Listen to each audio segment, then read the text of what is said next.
بسم اللہ الرحمن الرحیم۔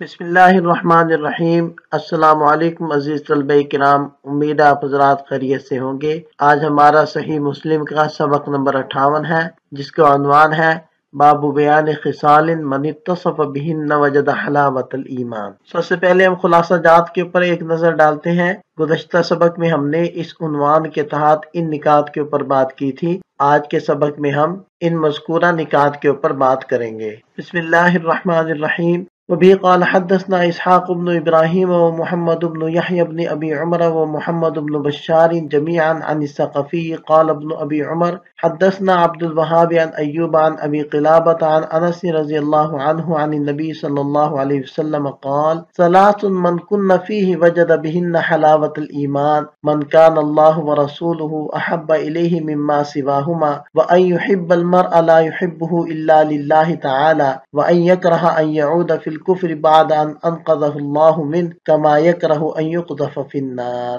حضرت انس رضی اللہ عنہ سے روایت ہے کہ نبی پاک صلی اللہ علیہ وسلم نے ارشاد فرمایا، تین چیزیں یعنی تین خصلتیں ایسی ہیں جس کے اندر بھی ہوں وہ ان کی وجہ سے حلاوت ایمانی حاصل کر لے گا۔ پہلی، اللہ اور اس کا رسول ہر شخص اور ہر چیز سے زیادہ محبوب رکھے۔ دوسری، اور جس کسی انسان سے محبت کرے تو خالص اللہ تعالیٰ کے واسطے کرے، اور جس کو اللہ تعالیٰ نے جہنم کی آگ سے بچا لیا وہ کفر کی طرف واپس لوٹنے کو ایسا ناپسند کرے جیسا آگ میں پھینکے جانے کو ناپسند کرتا ہے۔ سب سے پہلے حدیث کی سند کے اوپر بات کرتے ہیں۔ رجال هذا الاسناد سبع، جس میں پہلے ہیں اسحاق بن ابراہیم جو ابن راہوے کے نام سے معروف ہے، دوسرے ہیں محمد بن یحییٰ بن ابی عمر العدنی صدوق، تیسرے ہیں محمد بن بشار ثقۃ، چوتھے ہیں عبد الوہاب بن عبد المجید بن الصلت بن عبید اللہ، اور یہ ان کے اساتذہ کرام کا تذکرہ ہے۔ پانچویں راوی ہیں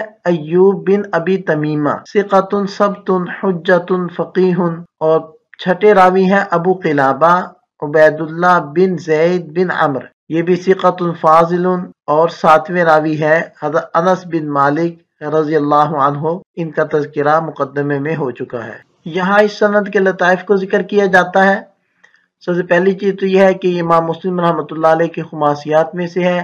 اس کے رجال سے ستہ کے رجال ہیں سوائے امام مسلم رحمۃ اللہ علیہ کے پہلے دو اساتذہ کرام کے۔ تیسری چیز یہ ہے کہ اس میں بصرہ کے جلیل القدر راویوں کا ایک تسلسل ہے، اور امام مسلم رحمۃ اللہ علیہ کے ایک استاد ابن بشار، ان کا تذکرہ اس سند میں موجود ہے، جو ان 9 مشائخ میں سے ایک ہیں جن سے اصحاب اصول یعنی اصحاب ستہ بلا واسطہ روایت کرتے ہیں۔ اور اس کتاب میں یہ پہلا مقام ہے کہ جس سند میں عبد الوہاب الثقفی رحمہ اللہ کا تذکرہ آیا ہے، اور ابو قلابہ نام کے یہ پہلے راوی ہیں متقدمین میں، البتہ متاخرین میں ابو قلابہ کی کنیت کے ایک اور راوی موجود ہیں جن کا نام ہے عبد الملک بن محمد الرقاشی، اور اس میں تابعی تابعی سے روایت کرتے ہیں، ایوب ابو قلابہ سے روایت کرتے ہیں، یہ دونوں حضرات تابعین میں سے ہیں، اور اس میں حضرت انس بن مالک رضی اللہ عنہ ہے جو مکثرین سبعہ میں سے ایک ہیں جن سے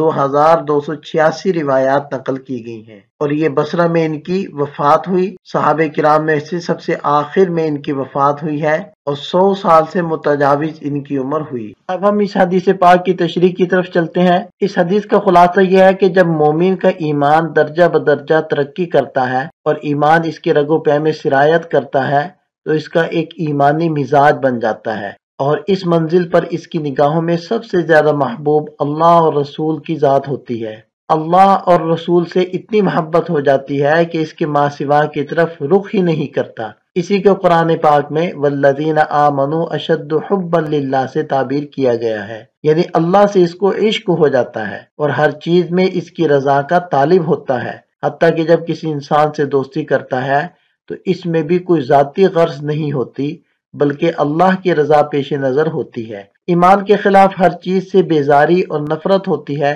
چونکہ ایمان و کفر میں تضاد کی نسبت ہے،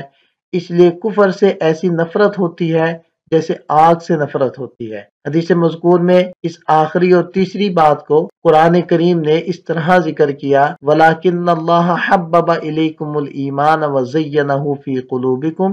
وَكَرَّهَ إِلَيْكُمُ الْكُفْرَ وَالْفُسُوقَ وَالْعِصْيَانَ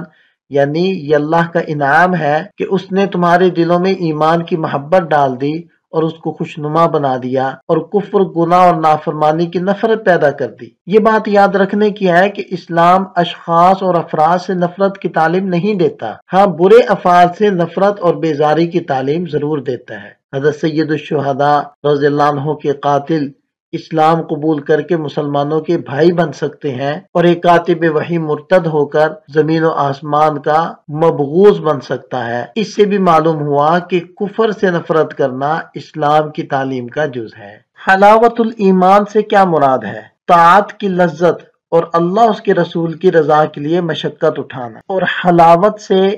فقہائے کرام حلاوت معنوی مراد لیتے ہیں یعنی روحانی، اور صوفیہ کرام حلاوت حسی مراد لیتے ہیں، جیسے حضرت بلال رضی اللہ عنہ کو کفار نے تپتی ہوئی ریت پر لٹا دیا اور طرح طرح کی جسمانی تکلیف ان کو دی، لیکن وہ احد احد کی رٹ لگاتے رہتے، گویا جسمانی تکلیف کو احد کی چاشنی سے ملا دیا کرتے تھے کہ جس طرح میٹھی چیز کو ملا کر دوا کی کرواہٹ کو دور کیا جاتا ہے، اسی طرح جسمانی تکلیف احد کی حلاوت سے کم ہو جاتی تھی۔ اور اگر انسان کا دل غفلت اور خواہشات نفسانی کے مرض سے پاک ہو تو طاعات میں اسے ایسی ہی لذت محسوس ہوتی ہے جیسے لذیذ کھانوں کی۔ اس حدیث پاک میں یہ جو الفاظ ہیں مما سواہما، تو ہما کا مرجع اللہ اور رسول ہیں، تو اس پر ایک اشکال ہوتا ہے کہ یہاں دونوں کو ایک ضمیر میں جمع کر دیا گیا، حالانکہ نبی پاک صلی اللہ علیہ وسلم کے سامنے جب ایک خطیب نے وَمَن يَعْصِهِمَا کہا تھا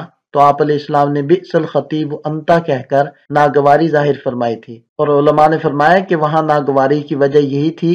کہ ایک ضمیر میں اس نے اللہ اس کے رسول کو جمع کر دیا تھا، تو یہاں نبی پاک صلی اللہ علیہ وسلم نے خود ہما ضمیر کے اندر اللہ اس کے رسول کو جمع کر دیا ہے۔ تو اس کے مختلف جوابات علماء نے دیے ہیں۔ ایک جواب یہ بھی ہے، حدیث مذکور میں اللہ اور رسول کو محبت کے اندر جمع کیا ہے، جو درست ہے، کیونکہ کسی ایک کو چھوڑ کر دوسرے کی محبت نجات کا ذریعہ نہیں بن سکتی، بلکہ دونوں کی محبت کا جمع ہونا ضروری ہے۔ اور خطیب نے معصیت کے معاملے میں دونوں کو جمع کر دیا تھا، جس سے بظاہر معلوم ہوتا ہے کہ دونوں کی عصیان کا مجموعہ نقصان کا باعث ہے، کسی ایک کی معصیت میں نقصان نہیں، حالانکہ یہ واقعے کے خلاف ہے، اس لیے کہ جس طرح اللہ کی نافرمانی گمراہی ہے، اسی طرح رسول کی نافرمانی بھی گمراہی کا باعث ہے۔ اور بعض حضرات نے یہ جواب بھی دیا ہے کہ نبی پاک صلی اللہ علیہ وسلم کی مختلف کیفیت رہا کرتی تھی،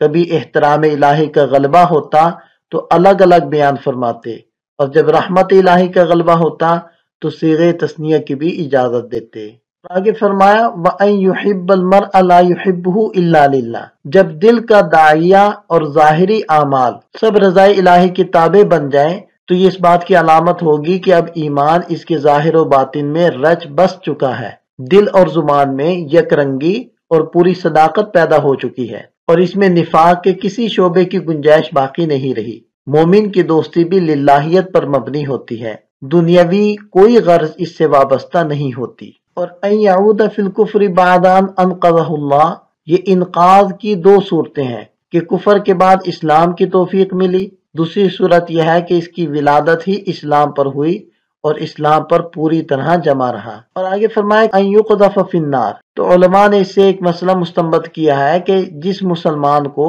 کفر پر مجبور کیا جائے اور وہ کلمہ کفر بولنے سے احتراز کرے اور اپنی جان دے دے تو اس کا مرتبہ اس شخص سے زیادہ ہوگا جو اپنی جان کی حفاظت میں کلمہ کفر اپنی زبان سے کہہ دے۔ اس حدیث پاک سے متعلق کچھ مسائل ہیں۔ سب سے پہلا مسئلہ تو یہ ہے کہ یہ متفق علیہ ہے۔ اب دوسرا مسئلہ اس کی تخریج کے بارے میں، امام مسلم رحمۃ اللہ علیہ نے کتاب الایمان میں اس کو ذکر کیا، امام بخاری رحمۃ اللہ علیہ بھی اسی کتاب میں ذکر کرتے ہیں، امام ترمذی، امام نسائی، ابن ماجہ، طیالسی، امام احمد بن حنبل، ابن حبان اور ابن مندہ، امام طبرانی، یہ تمام حضرات اس حدیث پاک کو روایت کرتے ہیں۔ یہاں اس حدیث پاک کے فوائد کو ذکر کیا جا رہا ہے۔ پہلی بات تو حلاوت ایمان کا تذکرہ اس حدیث میں ہے، تو یہ امور محسوسہ میں سے ہے۔ ہم نے تشریح کے اندر دونوں کو ذکر کیے تھے کہ بعض حضرات کا کہنا ہے کہ اسے حلاوت معنوی مراد ہے اور بعض حضرات اس سے حلاوت حسی مراد لیتے ہیں۔ اور یہاں فرما رہے ہیں کہ یہ اصول دین میں سے ایک اصل ہے، اور اس میں اللہ تعالیٰ اور اس کے رسول صلی اللہ علیہ وسلم کی محبت کا تذکرہ ہے جو اصل الایمان ہے، بلکہ عین ایمان ہے۔ اور اس حدیث پاک سے یہ بھی پتہ چلتا ہے کہ حلاوت ایمانی کی کچھ علامتیں ہیں، اور ان علامات کو اس حدیث پاک میں ذکر کیا گیا ہے۔ اور جس شخص کو کفر پر مجبور کیا گیا لیکن پھر بھی اس نے قتل ہونے کو ترجیح دی اور ایمان کو نہ چھوڑا، تو اس کی فضیلت کا بیان بھی اس حدیث پاک میں ہے۔ اور یہاں جو کہا گیا کہ مما سواہما، تو ما ذکر کیا گیا، ممن نے ارشاد فرمایا تاکہ یہ عام ہو جائے ذوی العقول اور غیر ذوی العقول سب کو، یعنی اللہ اس کے رسول کی محبت ما سوا سے زیادہ ہو جائے، وہ ما سوا چاہے ذوی العقول ہو چاہے غیر ذوی العقول۔ اور مما سواہما، یہ جو ہما تثنیہ کی ضمیر لائے ہیں، تو اس کا ایک جواب یہاں مذکور ہے کہ آپ علیہ السلام نے تو منع کیا تھا اور ناپسند کیا تھا اور بئس الخطیب انت فرمایا تھا، کیونکہ انہوں نے ایک ضمیر میں اللہ اس کے رسول کو جمع کر دیا تھا۔ تو اس کا ایک جواب یہاں یہ دیا گیا ہے کہ وہاں خطبہ تھا اور خطبے میں وضاحت مطلوب ہوتی ہے، اور وضاحت تب ہو سکے گی جب اللہ کا اور اس کے رسول کا تذکرہ الگ الگ کیا جائے، جبکہ یہاں ایجاز یعنی اختصار مقصود تھا تاکہ وہ بات یاد رہ سکے جو ذکر کی جا رہی ہے، اس لیے آپ علیہ السلام نے اللہ اس کے رسول کو ہما ضمیر کے اندر جمع کر دیا۔ وبه قال حدثنا محمد بن مسنى وابن بشار قال حدثنا محمد بن جعفر قال حدثنا شعبة قال سمعت قتادة يحدث عن انس رضي الله عنه قال قال رسول الله صلى الله عليه وسلم ثلاث من كن فيه وجد طعم الإيمان من كان يحب المرء لا يحبه إلا لله ومن كان الله ورسوله أحب إليه مما سواهما ومن كان أن يلقى في النار أحب إليه من أن يرجع في الكفر بعد ان انقذہ اللہ من۔ اس کا ترجمہ سابقہ روایت کے اندر گزر چکا ہے۔ اس سند کے رجال 6 ہیں، محمد ابن مثنى، محمد بن جعفر، شعبہ اور قتادہ۔ بقیہ 2 حضرات کا تذکرہ سابقہ سند کے اندر گزر چکا ہے۔ وبه قال حدثني اسحاق بن منصور قال حدثنا النضر بن شميل قال حدثنا حماد عن ثابت عن انس رضي الله عنه قال قال رسول الله صلى الله عليه وسلم بنحو حديثهم غير انه قال من ان يرجع یہودیا او نصرانیا۔ اس سند سے حضرت انس رضی اللہ عنہ سے یہ روایت بھی سابقہ روایت کی طرح منقول ہے، مگر اس میں اتنا لفظ زائد ہے کہ دوبارہ یہودی یا نصرانی ہونے سے آگ میں لوٹ جانے کو زیادہ بہتر سمجھے۔ اس سند کے راوی 5 ہیں، اسحاق بن منصور، نضر بن شمیل، حماد، ثابت رحمہم اللہ، اور صحابی رسول صلی اللہ علیہ وسلم کا تذکرہ سابقہ سند کے اندر گزر چکا ہے۔ یہ ہمارا سبق مکمل ہو جاتا ہے۔ ایک نظر خلاصے کو دیکھ لیں۔ یہ سبق سے متعلق چند سوالات ہیں، ان کے جواب تحریر کریں۔ ملتے ہیں نئے سبق کے ساتھ۔ اللہ تعالیٰ ہم سب کا حامی و ناصر ہو۔ دعا میں یاد رکھیے گا۔ السلام علیکم۔